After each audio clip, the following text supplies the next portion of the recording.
안녕하십니까 성도 여러분. 오늘은 둘째 날 말씀 함께 나누겠습니다.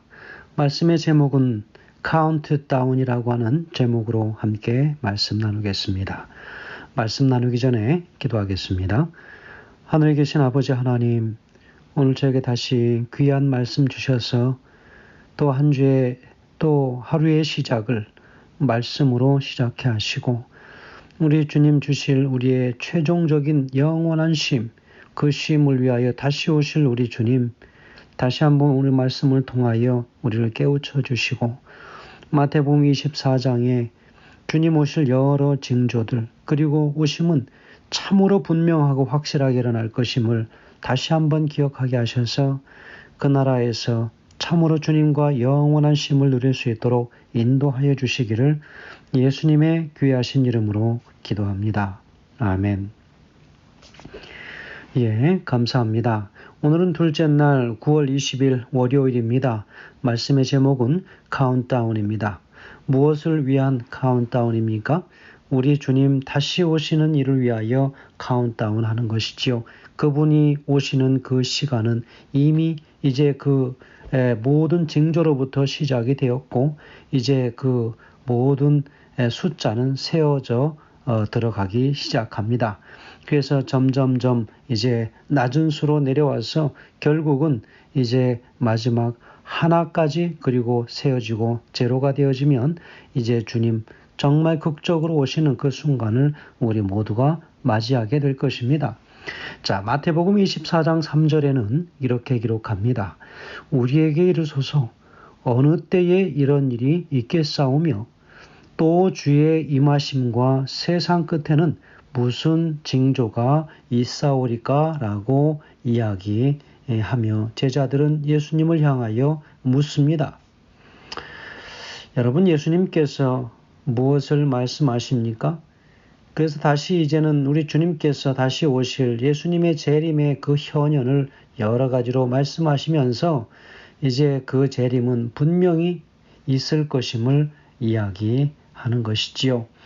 우리에게 이르소서 어느 때에 이런 일이 있겠습니까? 여러분, 어리석게도 그들은 예수님이 이제 얼마 못 가서 자신을 왕으로 선포할 것이고 메시아로서 민족의 큰 환영을 받을 것이라고 하는 것을 예상했습니다. 그렇다면 성전의 멸망은 언제 이르러 올 것인가 하는 거죠. 그분의 임하심에 대하여 그래서 이야기합니다. 임재, 그죠? 언제 이 세상에 다시 오실 거냐? 지금 가시면 다시 언제 오실 것인가? 우리 주님께서는 분명히 이 일 후에 이제 십자가에서 죽으시고 부활하셔서 다시 하늘에서 재림하실 것을 우리에게 말씀하시는데 여러 징조들을 가지고 말씀하고 있습니다. 오늘 여기 본문에 이런 이야기 하고 있습니다. 예수 그리스도의 다시 오심, 그것에 관하여 그 당시에 많은 예수님의 따르는 추종자들은 특별히 그들이 기다렸던 그 시대에도 이미 예수님이 오셨음에도 불구하고 그들이 기다리는 그 파루시아, 그들이 기다리는 바로 그 메시아가 여전히 오지 않고 여전히 그 메시아를 기다리고 있었던 그런 시대적인 생각들을 가지고 있었습니다. 제자들은 예수가 한동안 갔다가 권능과 영광으로 그분의 왕국을 취하러 다시 올 것을 분명히 이해했습니다. 그래서 다른 사람들과는 다르게 예수님의 제자들은 그 부분은 이해는 했습니다. 그런데 어떻게 그리고 언제 오실 것인지 그것이 궁금한 것이죠. 그래서 예수님은 복음서에서 기록된 것 이상으로 이 주제에 대하여 보다 더 분명하고 아주 확실한 가르침을 이미 주었지요. 메시아는 와서 잠깐 사라질 것이고 이제 다시 나타날 때 아무도 그가 어디에서 왔는지를 모르게 된다는 것이 대중들의 믿음이었습니다. 그래서 누가복음 19장에 이 문화의 비유나 그리고 악한 농부의 비유, 그리고 이런 이런 비유들을 통해서 이 다시 오심이 분명 암시는 되었지만 어쨌든 이 복음서 기록에는 다시 오심에 대한 최초의 확대된 논의로 볼 수 있겠지요. 그래서 이스라엘이 신실했더라면 메시아와 메시아의 왕국에 관한 구약의 예언들이 성취되었을 것입니다. 그래서 유대 신학자들이 이런 구약의 예언들을 해석할 때 저지른 근본적인 오류에 관해서 우리 시대 소망의 여러 말씀들을 보면 거기에서 확인하고 참조할 수 있을 것입니다. 특별히 제자들은 이런 일이라고 이야기하지요. 이런 일은 무엇일까요? 이제 예루살렘 성의 그리고 성전의 파괴입니다. 그리고 이런 일, 그리고 이 성전의 파괴와 그리고 세상 끝에 있을 예수님의 두 번째 오심을 서로 완전하게 아주 가까이 연결시켜서 생각하는 사건으로 그들이 생각했습니다. 그들은 이런 사건들이 동시에 혹은 아주 빠르게 연달아서 일어날 것이라고 생각했죠. 그래서 승천하던 날에 제자들이 주께서 이스라엘 나라를 회복하심이 이때까지니까? 라고 묻자 예수님은 대답하시죠. 때와 기한은 아버지께서 자기의 권한에 두셨으니 너희의 알 바 아니요. 사도행전 1장 6절 7절에서 그렇게 대답하십니다. 바로 그들은 유대 민족이 예수님을 거절하고 그 결과 하나님의 택하신 백성인 그 민족도 버림당할 것임을 여전히 깨닫지 못했습니다. 장래 사건들에 대한 그들이 가지고 있었던 그 지식은 그 당시에 특별히 그들에게 너무 아주 한계 이상으로 벅찼던 것이죠. 그래서 예수님이 자신의 임박한 고난과 죽으심에 관련해서 거의 1년간 제자들에게 베푸르셨던 그 반복된 가르침을 사실상 그들이 이해하기라고 하는 것은 불가능했습니다. 그 당시에 그들에게 주어졌던 예언들이 참 이해하기 어려운 것들이었겠지요. 여러분, 다니엘 시대에 하나님께서 다니엘에게 주셨던 그 예언들도 그 역시도 그 당시에 이해하지 못했던 것이죠. 그래서 이런 예고된 그런 사건들은 그들이 감당할 수 있는 범위를 거의 넘어섰던 것임을 분명히 입증하는 것입니다. 세상 끝에는 어떤 일이 있을 것인지 그래서 묻는 것입니다. 그래서 예수님은 제자들의 질문에 대한 그 답변에 하나님의 택하신 백성들인 유대 민족을 끝으로 몰고 갈 사건과 세상의 끝을 하나로 합쳐버리셨습니다. 그래서 이 둘 사이에서 항상 선을 분명하게 그을 수 없지요. 그래서 예수님이 장래에 대한 분명한 어떤 설명의 어떤 부분도 유대민족이나 예루살렘 도성 그리고 성전 이런 것들과 관련해서 곧 일어날 사건들에만 특별하게 적용되지 않았습니다. 그래서 이 말씀은 또 지구 역사의 마지막 장면 가운데 살아있는 사람들을 유익하게 하기 위하여 주어진 것이라고 분명히 시대소망 628페이지에서 쭉 설명하고 있습니다.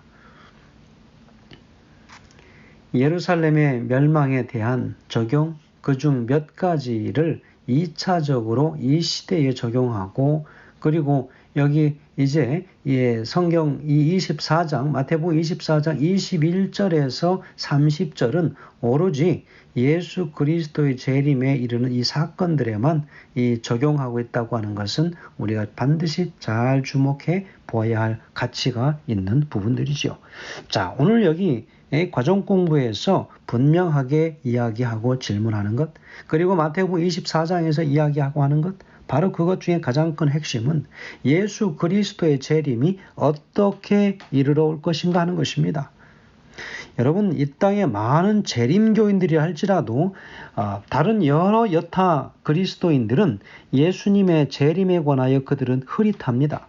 그러나 특별히 가장 분명하고 확실한 기별을 가지고 있는 재림교인들 중에서도 예수 그리스도의 재림이 다양한 방법으로 올 것인데 마지막 어떤 사람은 이미 그 재림이 왔다라고 생각하는 사람들도 꽤 중에 있습니다. 물론 잘못된 것이지요. 그러나 여러분, 예수님의 재림은 희미한 것이 아니라 오늘 본문에서 이야기하고 있는 것처럼 그날은 분명히 반드시 있을 것이다. 어떻게요? 물리적인 재림입니다. 여러분, 가학적이고 어떤 이상적인 그런 재림이 아니라 예수 그리스도의 재림은 바로 사도행전에서 이야기하는 것처럼 갈릴리 사람들아 너희가 어찌하여서 하늘을 쳐다보느냐라고 이야기하시면서 너희 앞에서 이 하늘로 올리우심을 당한 이 바로 예수는 너희가 본 그대로 다시 오시리라 그랬습니다. 구름 타고 가셨습니다. 구름이 가렸어요. 오실 때 어떻습니까? 구름 타고 오실 것이라는 것이요. 그렇게 해서 분명하게 우리의 눈앞에 예수 그리스도의 재림이 현현으로 나타나게 될 것이라고 하는 것입니다. 예수님의 재림은 어떠할 것인가? 많은 사람들이 질문하지만 여러분 분명한 대답을 하실 수 있어야 반드시 그것은 재림 성도입니다. 여러분 바로 우리가 예수님이 다시 오심에 관하여 분명한 깨달음을 가지고 있는 교인들이 누굽니까? 제7일 안식일 예수 재림교회입니다. 예수님의 재림에 관하여는 그 어떠한 유혹이 와도 결코 흔들리지 말아야 할 존재들이 있다면 바로 제7일 안식일 예수 재림 교인들이라고 하는 사실을 여러분 반드시 기억하시길 간절히 소망합니다. 우리는 예수님의 재림에 관하여는 전문가들이어야 할 것입니다. 왜 오늘날 많은 사람들이 그것을 인하여 헷갈려 하는가? 말씀 보지 아니하고 기도하지 아니하고 예수님 재림을 고대하지 않고 주어진 그저 그들의 현실의 삶을 그저 재밌게 즐기고 살아가는 삶에 도취되어 살다 보니 예수님의 재림이 오지 않아도 좋을 것 같다라고 하는 생각을 하며 사는 것입니다. 그러니까 예수님의 재림을 흐릿하게 말하고 전하게 되는 것입니다. 여러분, 오늘날 이 세태가 그렇게 흘러가고 있음을 우리가 기억할 때 특별히 우리는 그 무엇보다도 이제는 자다가 깰 때가 되었다라고 하는 것입니다. 오늘 여기 과정공부 본문에서는 이야기합니다. 예수님의 재림은 마지막 때 실제로 일어날 것이다. 여러분, 예수님의 재림이 왜 일어나야만 할까요?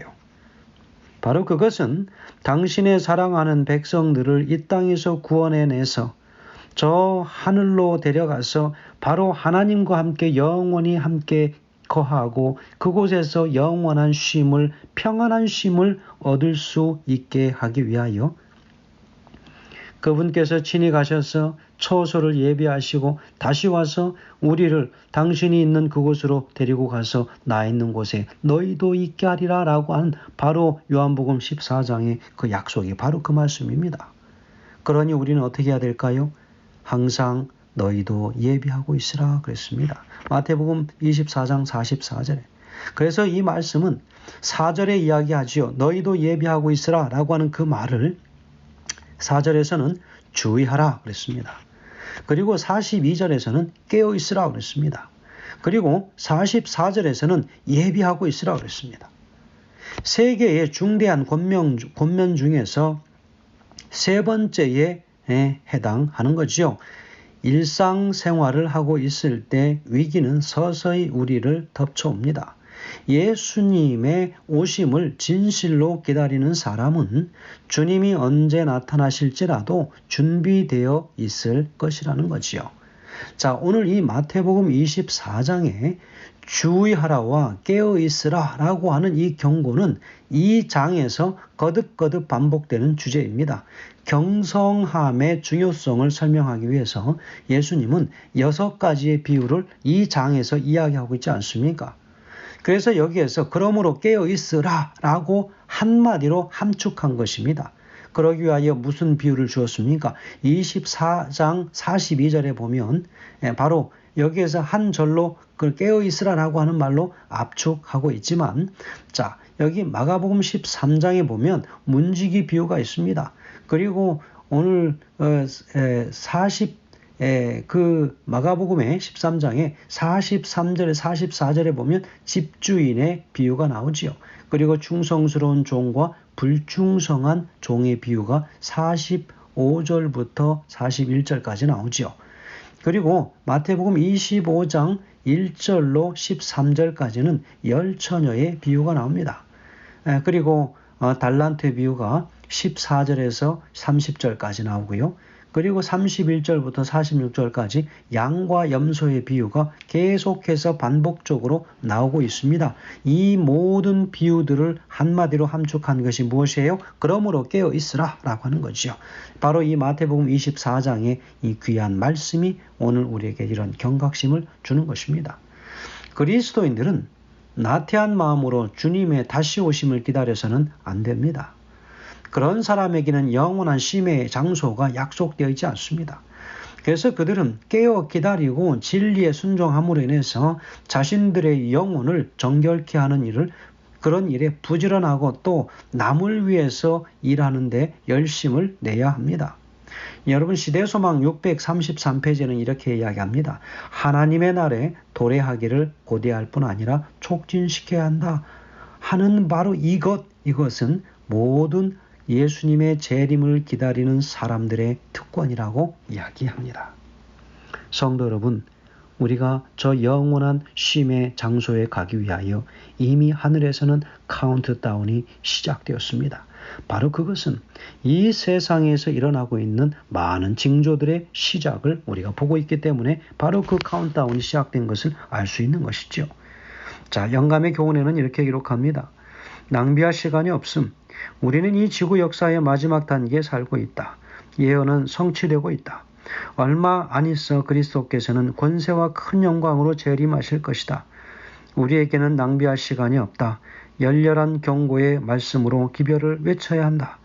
우리는 온 세상에 있는 사람들이 회개하도록 설득시켜 장차 임할 재앙을 피하게 해야 한다. 저들에게는 구원에 이르게 하거나 멸망에 이르게 할 영혼들이 있다라고 이야기하고 있습니다. 성도 여러분, 예수님의 재림은 마지막 때에 실제로 일어날 것입니다. 물리적으로 우리 앞에 이를 것입니다.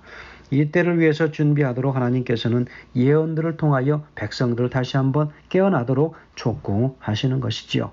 저는 오늘 특별히 이 카운트다운, 이 월요일 소주의 말씀을 통해서 우리의 삶이 오늘 정말 주님의 다시 오심을 위하여 한 발짝 더 그분께 다가가고 또 다른 예언이 성취되어지고 하는 이 때에 하늘의 그 쉼의 장소로 갈 수 있는 그 거리가 더 좁혀지고 더 가까워지게 되는 그런 하루가 되게 하시기를 우리 주의 이름으로 간절히 축원드립니다. 감사합니다.